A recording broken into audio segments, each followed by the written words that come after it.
बच्चों, आप लोगों का हमारे YouTube चैनल पर बहुत बहुत स्वागत है। हम आप लोगों के लिए आज 11वीं क्लास का जो चैप्टर लेकर आए हैं वो इकोनॉमिक्स का है।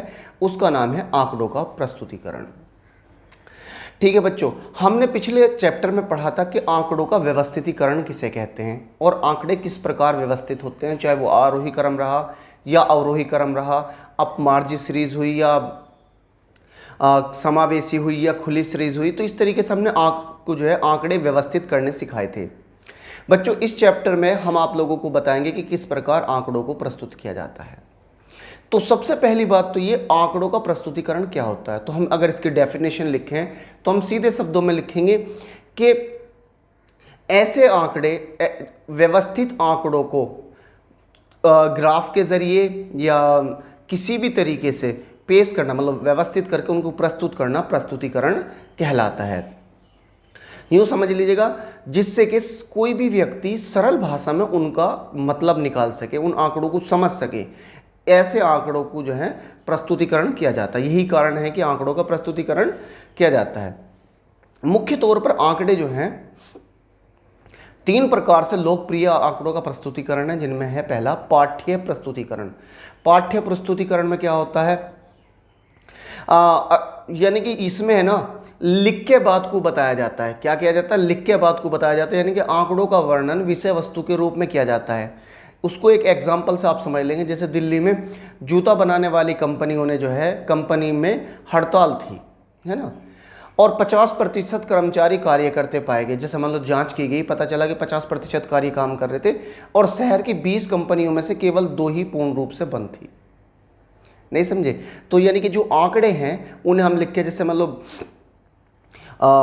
12th क्लास के बच्चों का 12th क्लास के बच्चों का जो आंकड़े देखे गए, तो उन आंकड़ों में 12th क्लास के बच्चे 50% से कम अंक प्राप्त करने वालों की तादाद जो है बहुत कम थी। इस तरीके से आंकड़ों को जब हम लिख के प्रस्तुत करें, पढ़ने के तौर पर प्रस्तुत करें, तब हम इन्हें क्या कहते हैं? आंकड़ों का प्रस्तुतिकरण कहते हैं। अब बच्चों, अब इसकी उपयुक्तता क्या है? यह जब भी कामयाब है जब आंकड़े थोड़ी सी आंकड़े हों। देखो, इसका प्रयुक्तता जब ही है अगर किसी वजह से आंकड़े बहुत थोड़े से हों, तब ये कामयाब है, अदरवाइज ये कामयाब नहीं है। क्योंकि अगर बहुत सारे आंकड़े हों, भाई 10वीं के बताने हों, 12वीं के बताने हों, ग्रेजुएशन के बताने हों, 10 स्कूलों के बताने हों, तो ऐसे में तो ये आंकड़े बिल्कुल फेल, मतलब इनका जो पाठ्य प्रस्तुतिकरण है भाई कैसे पढ़ता जाएगा। दूसरा इसका दोष, ये जो दोष हैं भाई, ये तो इसकी उपयुक्तता थी, लेकिन इसके दोष भी हैं। दोष क्या हैं? पाठ्य प्रस्तुतिकरण की एक गंभीर समस्या है कि किसी भी व्यक्ति को एक प्रक्रिया के साक्ष्यों को मात्रात्मक परिप्रेक्ष्य में ना पढ़ के उसे पूरा का पूरा पढ़ना पड़ता है, यानी कि उसकी रीडिंग करनी पड़ेगी। ठीक है बच्चों, मतलब रीड करके। अब बात करेंगे सारणीय प्रस्तुतिकरण की। एक सांख्यिकी सारणी आंकड़ों के स्तंभों पंक्तियों के रूप में व्यवस्थित संगठन है। यानी कि जब हम किसी भी सांख्यिकी आंकड़ों को, सांख्यिकी डाटा को स्तंभों में, कॉलमों में यानी पंक्तियों में व्यवस्थित करके लिखते हैं, तो हम इन्हें कहते हैं सारणीय प्रस्तुतिकरण। ठीक है। अब एक सारणी में कौन कौन से भाग होते हैं? सबसे पहली बात तो सारणी की संख्या, उसके ऊपर, सारणी के ऊपर संख्या होनी चाहिए। दूसरा उसका शीर्षक। तीसरा शीर्षक की टिप्पणी, शीर्षक के बारे में कुछ जानकारी। चौथा उसमें पंक्ति जो हो, जो भी पंक्ति हो, हर पंक्ति में शीर्षक होना चाहिए। पांचवा उसका उपशीर्षक हो। ठीक है। टिप्पणी में, टिप्पणी के नीचे फुटनोट्स हों। और सातवां स्रोत हो। बच्चों, इसमें मैंने आप लोगों के लिए एक सारणी का उदाहरण दे रखा है। अब आप जो इसे आप इस सारणी को नीचे वो देखेंगे तो इस सारणी में हम सबसे ऊपर की तरफ देख रहे हैं सारणी की संख्या, यानी कि टेबल का नंबर कितना है। ठीक है। उससे नीचे उसका शीर्षक लिख रखा, टाइटल, यानी कि किस बारे में है। फिर उसके कॉलम दिखा रखे हैं 3, 1, 2, 3। ठीक है। फिर उसके अलावा ऊपर की तरफ पंक्तियों का शीर्षक है।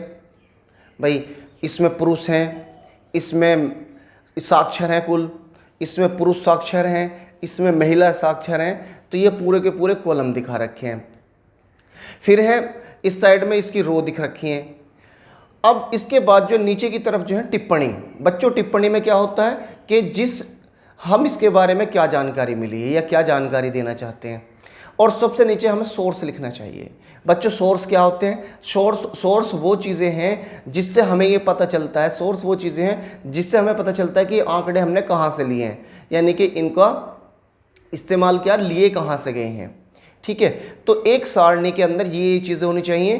पहले तो उसका जो शीर्षक का नंबर वो होना चाहिए, नंबर किस सारणी का नंबर हो, फिर उसका शीर्षक होना चाहिए, फिर पंक्ति के ऊपर एक उपशीर्षक होना चाहिए, कॉलम साफ साफ होने चाहिए, कॉलम की लेंथ ठीक होनी चाहिए, नीचे टिप्पणी होनी चाहिए, साथ ही ये स्रोत भी पता होना चाहिए कि इन्हें लिया कहाँ से गया है। ठीक है बच्चों, अब एक अच्छी सारणी की विशेषताएं क्या होनी चाहिए? सबसे पहली बात, ये अच्छी सारणी की पहली विशेषता है शीर्षक अध्ययन के अनुकूल होना चाहिए। जो उसका शीर्षक है वो अध्ययन के अनुकूल होना चाहिए, पढ़ने के लायक होना चाहिए। अगर किसी वजह से वो पढ़ने के लायक ही नहीं, समझने के लायक नहीं है, तो उसको कौन अध्ययन करेगा? फिर एक कंपेरेटिव होना चाहिए। कंपेरेटिव मतलब तुलनात्मक होना चाहिए। कैसे तुलनात्मक होना चाहिए? जैसे हमने एक कॉलम में लिखी साक्षरता, भारत की साक्षरता, दूसरे में लिखी सब कॉलमों में महिलाओं की साक्षरता, पुरुषों की साक्षरता। अब महिलाओं की साक्षरता के आसानी से हम पुरुषों की साक्षरता की तुलना कर सकते हैं कि भाई इतनी महिला पढ़ी हुई हैं, इतने पुरुष पढ़े हुए हैं, इतने बच्चे पढ़े हुए हैं, तो ये इनकी हम कंपेयर कर सकते हैं, कंपेरेटिव कर सकते हैं। फिर तीसरा है आदर्श आकार। ये जो कॉलम होनी चाहिए ऐसे नहीं होनी चाहिए कि एक कॉलम तो जो है 2 इंच चौड़ी है, दूसरी 1 इंच चौड़ी है, तीसरी आधे इंच चौड़ी है, चौथी फिर 2 इंच चौड़ी है। तो जो इनका जो साइज़ है वो आदर्श होना चाहिए। ठीक है, जिससे कि ये देखने में अच्छी लगे, है ना, क्लियर होना चाहिए। फिर है पंक्ति का शीर्षक। अगर हमारे पास जो पंक्ति है, जैसे मैंने बताया साक्षरता भारत में, उसके नीचे जो है राज्य वाइज, तो उत्तर प्रदेश, बिहार, है ना, बंगाल, उड़ीसा, आंध्र प्रदेश, ऐसे। अब अगर पंक्ति का शीर्षक क्लियर नहीं होगा तो पता ही नहीं चलेगा। दूसरी साइड में हमें महिला नहीं लिख रखी, पुरुष नहीं लिख रखी, हमें पता कैसे चलेगा कि कौन सा महिलाओं का कॉलम है, कौन सा पुरुषों का कॉलम है। ठीक है, अब पांचवा पॉइंट, इसमें शून्य का जो प्रयोग है, वो जीरो का जो प्रयोग है, केवल जब ही करना चाहिए जब जो है वो संख्या नील हो। जैसे हम ये देखें कि कंपनियों के नाम है जूते बनाने वालियों के, तो रिबॉक, ये सब है ना। तो अब पता चलता है कि रिबॉक, सपोज करो कि महिलाओं की संख्या जो है, महिलाओं के जूते नहीं बनाती। जब जूते नहीं बनाती तब आपको जो है क्या लिखना है, NA, या फिर एक डैश, एक डंडा खींचना है, NA लिखना है, ये एक छोटा सा डंडा खींच देना है। इसका मतलब ये कि कंपनी बनाती ही नहीं है। ये अगर जीरो लिखना है, ये जीरो जब लिखना है जब वो बनाती तो है लेकिन उसके पास स्टॉक में कुछ जूता नहीं है। समझ गए? इस बात का ध्यान रखना। अगर वो जूते बनाती ही नहीं तो उसका क्या होएगा आंकड़ों में, उसका सिर्फ डैश देंगे। ठीक है बच्चों, इसके अलावा संक्षिप्त जो वर्ड होते हैं इनका प्रयोग नहीं करना चाहिए। जैसे हमने लिख दिया N, जैसे मान लो जो सारणी में ऊपर शीर्षक जो होता है या उपशीर्षक है, इन शीर्षक या उपशीर्षक में कभी भी हमें जो शॉर्ट फॉर्म का इस्तेमाल नहीं करना चाहिए। जैसे किसी ने लिख दिया इंडियन लिटरेसी रेट, तो IRR, Indian ILR, Indian literacy rate, ये नहीं लिखना है। हमें लिखना है भारतीय साक्षरता की दर या इंडियन लिटरेरी रेट, पूरा का पूरा लिखना। IRL नहीं लिखना, शॉर्ट फॉर्म नहीं लिखनी शीर्षक में या उपशीर्षक में। इसके अलावा शीर्षक जो है जहाँ तक संभव हो एक वचन में लिखा जाना चाहिए। जो शीर्षक है वो किस में लिखा जाना चाहिए, एक वचन में लिखना जाना चाहिए। जैसे अगर हम लिख रहे हैं वस्तुओं कॉलम में शीर्षक की, तो हमें वहां पर वस्तुओं नहीं लिखना चाहिए बल्कि हमें लिखना चाहिए वस्तु। पुरुषों नहीं, पुरुष, महिलाएं नहीं, महिला, ऐसे लिखना चाहिए। इससे शब्द तालिका की मौलिकता बनती है। फिर है तालिका की बनावट। तालिका की बनावट इस तरीके से होनी चाहिए कि वो देखने में आकर्षक लगे, अच्छी लगे, ये नहीं कि बड़ी भद्दी सी लगे। हो सके तो आप कलर का भी इस्तेमाल कर सकते हैं, और अगर कलर का इस्तेमाल नहीं कर रहे तो उसे आकर्षक बनाने के लिए कॉलमों का साइज इकसार रखिएगा, टाइटल सब टाइटल लिखिएगा, ज़रूरी जितने भी चीज़ें हैं उन सबको लिखिएगा, नीचे फुट नोट लिखिएगा, टिप्पणी नीचे की तरफ, ऊपर की तरफ भी आप टिप्पणी लिख सकते हैं, ठीक है, और सोर्स लिख सकते हैं, जिससे ये जो है कैसा बने, इसको बढ़िया बने। फिर तालिका का उद्देश्य, बच्चों तालिका का उद्देश्य भी लिखा होना चाहिए, क्योंकि अगर तालिका का उद्देश्य होगा तभी समझ में आएगी तालिका। भाई हमने आंकड़े लगा दिए शीर्षक शीर्षक लगा के, लेकिन हमारा उद्देश्य क्या था, हम क्या दिखाना चाहते थे तालिका के अंदर, ये बिल्कुल क्लियर तौर पर पता होना चाहिए। फिर उचित प्रयोग अधिक उचित है न वस्तुओं का, ठीक है, जो प्रयोग है वो अधिक उचित है, मतलब अच्छा प्रयोग है, सही प्रयोग है। अगर अच्छा प्रयोग नहीं है तो फिर वो बेकार है। फिर योग सारणी के आंकड़ों के प्रत्येक वर्ग के लिए उपयोग और पूर्ण योग होना चाहिए। देखो दो काम होने चाहिए, एक तो उपयोग होना चाहिए, पहला उपयोग का मतलब है सब ऐड, सब टोटल में क्या होगा, एक बार चेक कर लिया और फिर फुल टोटल जो होगा फाइनल टोटल उसमें चेक कर लिया, तो ऐसे में जो है आंकड़े गड़बड़ होने की संभावना नहीं होती। अगर वो दोनों जगह एक से आ गए तो भी समझेगा बिल्कुल ठीक है। इसके अलावा जो आंकड़े होने चाहिए वो, अगर कोशिश तो ये करनी चाहिए कि जो आंकड़े हैं वो प्रतिशत और अनुपात में हो। कैसे हो, प्रतिशत और अनुपात में हो, पूरी कोशिश करनी चाहिए। इसके अलावा आंकड़ों के प्रत्येक वर्ग के लिए उपयोग और पूर्ण योग मैं आप लोगों को बता चुका हूं, और ये है आंकड़े जो सरल होने चाहिए, मितव्ययी होने चाहिए और सुंदर होने चाहिए।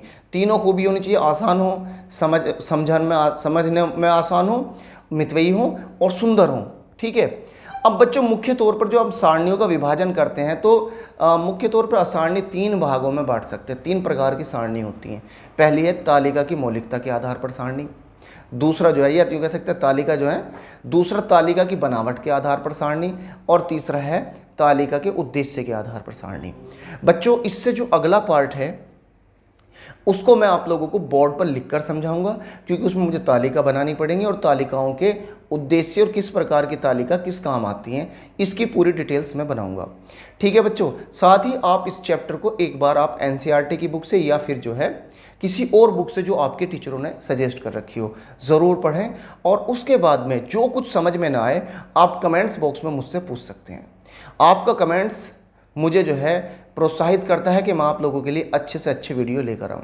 वीडियो देखने के लिए बहुत बहुत धन्यवाद।